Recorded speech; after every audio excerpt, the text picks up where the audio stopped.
Hi guys, எல்லாருக்கும் வணக்கம் guys. இந்த வீடியோவில் நம்ம என்ன பார்க்க போகிறோன்னா, பஞ்சாப் அணி எதிரான என்னுடைய அதிரடி ஆட்டத்துக்கு இதுதான் காரணம். என்னை ரொம்பவே அசிங்கப்படுத்தினாங்க, அதுக்கெல்லாம் தான் சேர்த்து நான் பழி வாங்கியிருக்கேன் அப்படின்னு சொல்லிட்டு பஞ்சாப் எதிராக அதிரடியாக 141 ரன் குவிச்ச நம்ம அபிஷேக் சர்மா பார்த்தீங்கன்னா வெற்றி குறித்தும் அப்புறம் அவர் சதம் அடித்தது குறித்தும் பேசியிருக்காருங்க. போஸ்ட் மேட்ச் ப்ரெசன்டேஷனில் அவர் என்ன பேசினார், ஏது பேசினார் சொல்லிட்டு வீடியோவில் டீட்டெயில்டாக பார்க்கலாம்.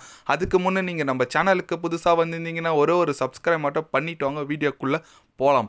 ஆமாங்க, என்ன அடிங்க 245 ரன்னை சேஸ் பண்ணிட்டு இருக்காங்க. 18.3 பால், எப்போ 9 பால் தான் மிச்சம் வச்சிருக்காங்க. அதில் அபிஷேக் சர்மா 55 பந்துக்கு 141 ரன் குவிச்சிருக்காருங்க.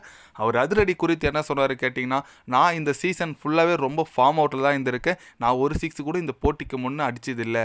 கண்டிப்பாக அது என் மைண்டில் இருந்துச்சு. நான் ரொம்ப ஹார்ட் ஒர்க் பண்ணேன். நிறைய பேர் என் டீம்லேருந்து ட்ராப் பண்ணலாம் கூட பேசினாங்க. அதெல்லாம் பேச்செல்லாம் எனக்கு ரொம்ப கஷ்டமாக இருந்துச்சு. அதுக்கெல்லாம் பை வாங்குற விதமாக தான் நான் எழுதி வச்சு இந்த போட்டி அடிச்சுட்டு வந்தேன். நான் எங்கள் கேப்டன் பேட் கமெண்ட்ஸ் கிட்ட பார்த்தீங்கன்னா, நான் போட்டிக்கு முன்னே போகும்போது சொல்லிட்டு வந்தேன், இந்த போட்டி கண்டிப்பாக நான் விளையாடுவேன், நல்லா விளையாடுவேன்னு சொல்லிட்டு தான் வந்தேன். அதுக்கேற்ற மாதிரி விளையாடியிருக்கேன். எனக்கு ரொம்ப மகிழ்ச்சியாக இருக்குங்க. எங்கள் வெற்றிக்கு நான் வெற்றி தேடி கொடுத்துருக்குது. கண்டிப்பாக அடுத்த போட்டியில் என்னோட ஆதிக்கத்தை நான் செலுத்துவேன். எங்களுக்கு அடுத்து வர போட்டி எல்லாமே நாக் அவுட் போட்டி. நாங்கள் வெற்றி பெற்றே ஆக வேண்டிய சுச்சுவேஷனில் இருக்கோம்.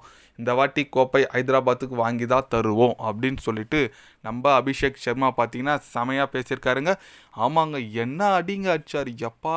ஏறி கவர்ஸில் 6, ஸ்ட்ரைட்டில் 6, மிடானில் 6, லெக்கில் 6, செம அடி அடிச்சாருங்க நம்ம அபிஷேக் சர்மா. சொல்லி ஆகணும், நல்ல கிரெடிட் கொடுத்தோம். ஏன்னா 245 ரன் ஒண்டியா இல்லை, நம்ம டிராவல்ஸ் ஹெட் கூட ஆடினார், எல்லாம் ஓகே தான். ஆனால் அபிஷேக் சர்மாவோட பேட்டிங் மட்டும் தனியாக தெரிஞ்சிச்சுங்க. பிரைட் ஃபியூச்சருங்க. நம்ம இந்தியன் பிளேயர் ஆடி இருக்குது ரொம்ப மகிழ்ச்சியாக இருக்குது இந்த மாதிரி. ஏன்னா அடுத்த T20 ஓப்பனர் இவர் தாங்க. இவரை வச்சு இவருக்கு மேலே வேறு யாரும் மாற்ற முடியாது. கண்டிப்பாக நல்லா இருக்குங்க டீம் பார்க்குறதுக்கு. பார்க்கலாம் நம்ம அடுத்தடுத்து என்ன பண்ணுறாரு சொல்லிட்டு. ஏன்னா இந்த மாதிரி அதிரடியில் ஆட்ட நல்ல ஒரு மொமெண்டம் கிடச்சிச்சு நம்ம ஹைதராபாத்துக்கு. அடுத்து அவங்களுக்கு எல்லாமே இப்போ பார்த்தீங்கன்னா 6ல் 2 ஜெயிச்சிருக்காங்க.